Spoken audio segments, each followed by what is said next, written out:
Инфокомпании «Ташир». Все грани бизнеса.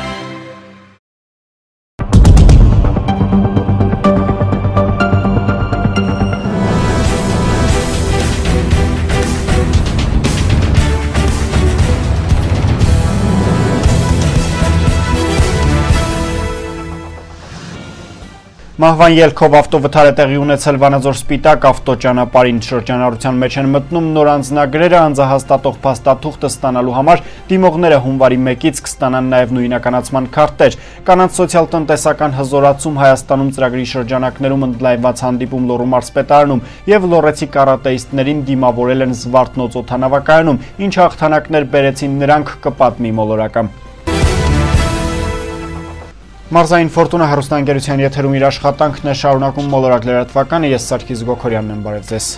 Այսօր ողբերգական ավտովթար է տեղի ունեցել Լոռու մարզում, Վանաձորի բնակիչ 22-ամյա Արթուր Կարապետյանը Վանաձոր Սպիտակ ավտոճանապարհի 7-րդ կիլոմետրում իր վարածով Բելաստրա մակնիշի ավտոմեքենայով դուրս է եկել ճանապարհի երթևեկելի գոտուց եւ գլորվելով շրջվել հայտնվել ձորում։ Վթարի հետևանքով վարորդը տեղում մահացել է, դեպքի վայրում աշխատանքներ են իրականացրել ճանապարհային ոստիկանության 2-րդ սպայական գումարտակի 5-րդ վաշտի աշխատակիցները, տեղում են եղել նաև ոստիկանության Սպիտակի բաժնի օպերատիվ քննչական խումբն ու ոստիկանության Լոռու մարզային վարչության փորձագետները։ Հարուցվել է քրեական գործ, կատարվում է նախաքննություն։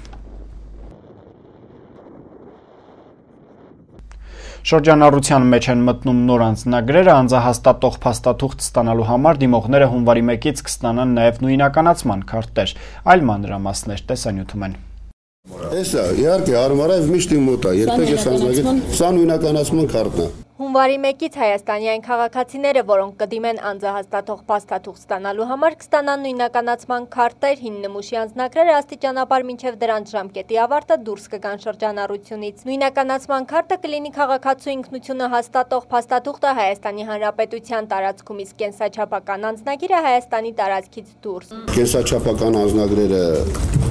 ավելի հեշտ են քաղաքացուն նույնականացնում անձնագիրը անձի տիրոջ հետ, ավելի հեշտ են օտարերկրյա դեսպանատներում տրվում մուտքի արտոնագրեր եւ ավելի հեշտ են անցնում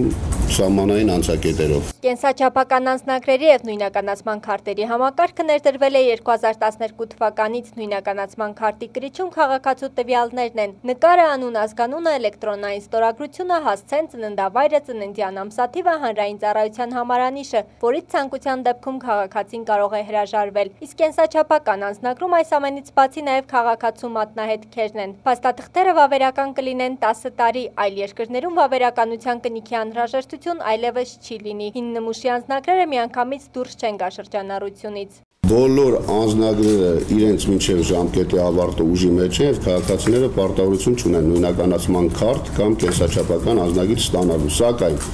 եթե ստանան էլ նորից այդ անձնագիրը մինչև իր ավարտը նորից ուժի մեջ կարող է գործածել։ Նույնականացման քարտի համար քաղաքացին կվճարի 3000 դրամ, պետտուր կենսաչափական անձնագրի համար 25000 դրամ։ Աղքատության նպաստ ստացող ընտանիքների անդամներն ու առաջին անգամ անձահաստատող փաստաթուղթ ստացողները նույնականացման քարտը անվճար կստանան։ Երեխաների համար ծնողները ըստ ցանկության կարող են ստանալ հին նմուշի անձնագիր, քանի որ նրանց համար փաստաթուղթը վավերական է 3 տարի ժամկետով։ Կանանց սոցիալ-տնտեսական հզորացում Հայաստանում ծրագրի շրջանակներում ընդլայնված հանդիպում է տեղի ունեցել Լոռու մարզպետարանում, մանրամասնում է Գոհար Մովսիսյանը։ Կառակարեն սահմանափակ պատասխանատվությամբ ընկերությամբ տնօրեն Կարինե Ղուկասյանը արդեն 10 տարուց ավելի է ինչ զբաղվում է ձեռներեցությամբ կաթնամթերքի արտադրության ոլորտում եւ մի քանի տարի ակտիվորեն համագործակցում է Հայաստանի երիտասարդ կանանց ասոցիացիայի հետ։ Ողջունելի է համարում վերջինիս ծավալած գործունեությունը թե սկսնակ եւ թե արդեն ոլորտում փորձ ունեցող ձեռներեց կանանց համար։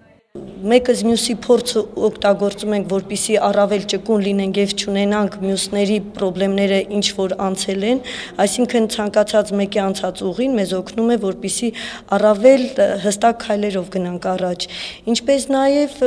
մենք շփումների ընթացքում հայտնաբերում ենք, որ կարող ենք ունենալ նաև առավել լավ զարգացած ճյուղեր եւ ինչի՞ չէ արտադրության մեջ ունենում ենք հնարավորություններ նոր արտադրատեսակների ընդլայնում։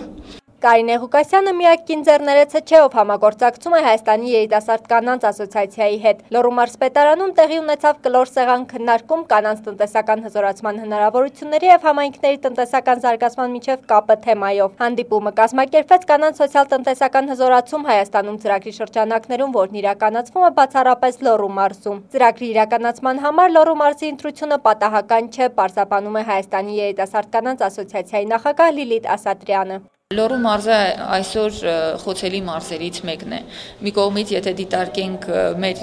իսկապես երկրի սոցիալ-տնտեսական իրավիճակը, կարող ենք վստահաբար փաստել, որ բոլոր մարզերն են խոցելի վիճակում։ Սակայն Լոռու մարզը առանձնանում է նաև այն հանգամանքով, որ այստեղից ժամանակավոր միգրացիան, այսօր ցավոք սրտի նաև մշտական միգրացիան մեծ չափերի է հասնում եւ ծրագրի նպատակն է նաև մարդկանց խրախուսելով, տալով լրացուցիչ հմտություններ, հատկապես կանանց, նրանց պահել եւ հնարավորություններ ստեղծել զարգացնելու որոշ չափով իրենց անձնական ընտանեկան տնտեսությունները եւ սրանով չլքելու հայրենիքը։ Այս առումով էլ մարզպետ Արթուր Նալբանդյանը եւս կարևորում է ծրագրի շրջանակներում կազմակերպված այս հանդիպումը եւ առհասարակ առաջիկայում իրականանալիք մյուս գործնական քայլերը եւս։ Որևէ մեկիս համար գաղտնիք չէ, որ Լոռու մարզը հանրապետության միջին համեմատականով եթե տեսնենք, իրականում սոցիալական վիճակը մի փոքր ավելի ծանր է, քան մնացած մարզերում, հատկապես Լոռու եւ Շիրակ, եւ այս ծրագրի Լոռու մարզում իրականացնելը ես շատ եմ կարևորում, համոզված եմ, որ կանանց սոցիալ-տնտեսական հզորացումը մեր մարզում, մեր համայնքներում ծրագիրը մեծ դեր ու նշանակություն ունի եւ ես վստահ եմ, որ կանանց ակտիվությունը ինչ որտեղ նաեւ շարժիչ ուժ կհանդիսանա մեր տնտեսության զարգացման մեջ։ Ծրագիրն իրականացվում է Հայաստանի երիտասարդ կանանց ասոցիացիա հասարակական կազմակերպության կողմից, ֆինանսավորում է Եվրոպական միությունը։ Ծրագրի իրականացման ընդհանուր բյուջեն կազմում է ավելի քան 768 միլիոն եվրո։ Գործընկերներն են CSPI կազմակերպությունը, Լոռու մարզպետարանը եւ Վանաձորի քաղաքապետարանը։ Կանանց սոցիալ-տնտեսական հզորացում Հայաստանում ծրագիրը մեկնարկել է 2013 թվականի մայիսից եւ կիրագործվի մինչեւ 2016 թվականի նույն ամիսը։ Ծրագրի նպատակն է խթանել Լոռու մարզի կանանց սոցիալ-տնտեսական կարողությունների զարգացումը, սրանով իսկ նպաստելով կանանց սոցիալ-տնտեսական իրավիճակի բարելավմանը։ Ծրագրին կարող են ներգրավվել ոչ միայն այն կանայք, ովքեր արդեն իսկ ձեռնարկատիրական գործունեությամբ են զբաղվում, այլև նրանք, ովքեր ցանկություն ունեն մուտք գործել բիզնեսի աշխարհ։ Գոհար Մովսիսյան, Արմեն Շահբազյան, Մոլորակ։ Շարունակում ենք թողարկումը, լոռեցի կարատեիստներին դիմավորել են Զվարթնոց օդանավակայանում, ինչ հաղթանակներ բերեցին նրանք, գիտի իմ գործընկերը։ Կեսգիշերն անց է Զվարթնոց օդանավակայանում լոռեցիները սպասում են Իտալիայից հաղթանակած վերադարձող մարզիկներին, մարզիչներին ու ընկերներին։ Լուսաբացին մոտ արդեն Զվարթնոց օդանավակայանը ցնծում է լոռեցիների ծափողջյուններից։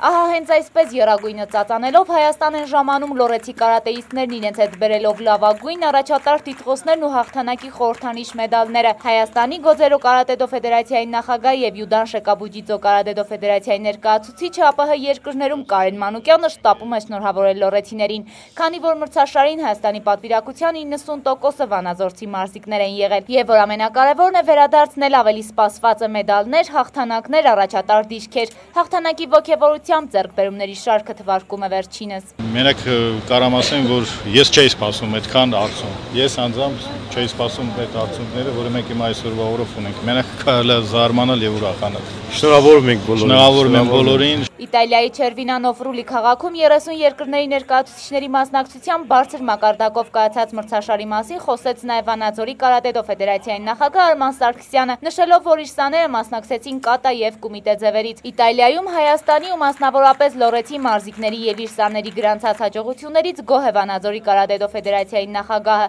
մասնակցությունը համարելով փայլուն։ Մեր երեխաները մասնակցեցին փայլուն կոմիտե կատաձևերից, Գալոյան Մամիկոնը անձամբ երկու առաջտեղ եւ կատա եւ կոմիտե ձևերից, բոլոր երեխաներից գոհ ենք, բոլորը շատ ակտիվ են մասնակցել։ Խաչիկ Երեմյանը եւս գոհ է արդյունքներից, թե կումիտը, թե կատաձևերից մեդալների են կարժանացել, չունենալով ոչ մի պարտություն, վերջինս սկսվեց հաղթանակած տպավորություններով։ Հանուր մրցումների տպավորությունը շատ բարձր մակարդակի վրա է դրված, մեր երեխաները շատ լավ ելույթ ունեցան, երկրորդ տեղերը շատ քիչ էին, ավելի գերազանցում էր առաջի տեղը, իսկ դա շատ մեծ ողջունելի փաստ է Հայաստանի համար։ Հաղթանակը ոչ միայն մարզիչներին է պարտավորեցնում եւ ուրախացնում նաեւ մարզիկներին։ Սաներն իրենք նախ խոստանում են միշտ հաղթանակով վերադառնալ, հետո նաեւ պատմում են գրանցած արդյունքները։ Շատ լավ տպավորություններ ունեմ եւ 4 մենամարտ եմ արել եւ գրավել եմ երկրորդ տեղը։ Գոհ եմ իմ մարզիչից, որ ինձ այսպես լավ է սովորեցրել ամեն արարքս, որ կարողանամ ինձ ցույց տալ մարտի ժամանակ եւ գոհ եմ ամեն ինչից։ Դժգոհ ոչ ոքս դժգոհ չենք եւ բոլորս էլ հաղթանակով ենք վերադարձել։ Ես արեցի 3 մենամարտ, 1 հատ առաջ տեղ։ Արել եմ 3 մենամարտ, 2 հաղթել եմ, 1-ը պարտվել եմ։ Կատայից գրավել եմ առաջին տեղը, իսկ կոմիտեից գրավել եմ 3-րդ տեղը։ 3 մենամարտ եմ արել, գրավել եմ 2-րդ տեղ։ Ու նորից ծածանվում է եռագույնը հետագայում կրկին հաղթանակներ գրանցելու խոստումով։ Անահիտ Կարապետյան, Արմեն Շաբազյան, Մոլորակ, Սվարթնոց օդանավակայան։ Կարճատև դադարից հետո ծանոթացեք նաև եղանակի տեսության Էռնե Անտոնյանի մեկնաբանությամբ, իսկ ես ձեզ այսքանով հրաժեշտ եմ տալիս եւ մաղթում ամենայն բարիք ցտեսություն։ Երկար սպասված անակնկալը լյուքս մասնագիտացված խանութներից։ Դիմավորեք նորաբաց կենցաղային տեխնիկայի բաժին։ Գնեք բարձրակարգ տեխնիկա լավագույն արտադրողներից։ Գործում է ապարիկ վաճառք տեղում, երաշխիքային եւ հետերաշխիքային սպասարկում։ Լյուքս մասնագիտացված խանութը պահպանելով բոլոր նախկին ակցիաները եւ զեղչերը, առաջարկում է ավելին։ Գնելով համակարգիչ, հեռուստացույց, սառնարան կամ լվացքի մեքենա, ստացեք արժեքավոր նվերներ ձեր ընտրությամբ։ Կատարեք շահավետ գնումներ, քանզի գները մեզ մոտ սակարկվում են։ Այցելեք քաղաք Վանաձոր Տիգրան Մեծի 28 հասցեին գործող առևտրի կենտրոն առաջին հարկ։ Լյուքս մասնագիտացված խանութ, սպասեք նոր անակնկալների։ Բարև ձեզ, նախքան եղանակին անդրադառնալը հիշեցնեմ, որ եղանակի տեսության աջակիցն է Lux Computers-ը։ Այժմ ներկայացնեմ կանխատեսումները։ Հանրապետության ողջ տարածքում սպասվում է փոփոխական անպամատությամբ առանց էական տեղումների եղանակ։ Օդի ջերմաստիճանը գրեթե անփոփոխ կլինի։ Ուշադրություն հովտային շրջաններում եւ դրանց հարող տարածքներում սպասվում է մառախուղ։ Շրջանների մեծ մասում գերակայում է մասամբ արևային եղանակը։ Առանձին վայրերում հնարավոր է քամի 15-ից 18 մետր/վայրկյան արագությամբ, քամու բերած ձյան հետևանքով սպասվում է դժվար անցանելիություն, մի շարք ավտոճանապարհներին դիտվում է նաև մերկասառույց լեռնային շրջաններում բքի, իսկ հովիտներում խիտ մառախուղի հետևանքով նաև ցածր տեսանելիություն կլինի։ Լոռու մարզում սպասվում է գիշերը 13 աստիճան ցուրտ, ցերեկը 3 աստիճան տաքություն։ Տաշիրում սպասվում է գիշերը 12 աստիճան ցուրտ, ցերեկը 0 աստիճան։ Ալավերդիում կանխատեսվում է գիշերը 8 աստիճան ցուրտ, ցերեկը 1 աստիճան տաքություն։ Սպիտակում կդիտվի գիշերը 13 աստիճան ցուրտ, ցերեկը 1 աստիճան ցուրտ։ Ստեփանավանում կլինի գիշերը 12 աստիճան ցուրտ, ցերեկը 0 աստիճան, իսկ մարզկենտրոն Վանաձորում սպասվում է գիշերը 13 աստիճան ցուրտ, ցերեկը 1 աստիճան տաքություն։ Երևանում կդիտվի առանց էական տեղումների եղանակ, հնարավոր է մառախուղ, առավոտյան ցածր տեսանելիություն, ճանապարհներին մերկասառույց մայրաքաղաքում սպասվում է մինչև 7 աստիճան ցուրտ։ Անկախ եղանակային կանխատեսումներից պահպանեք բարձր տրամադրությունը ցտեսություն։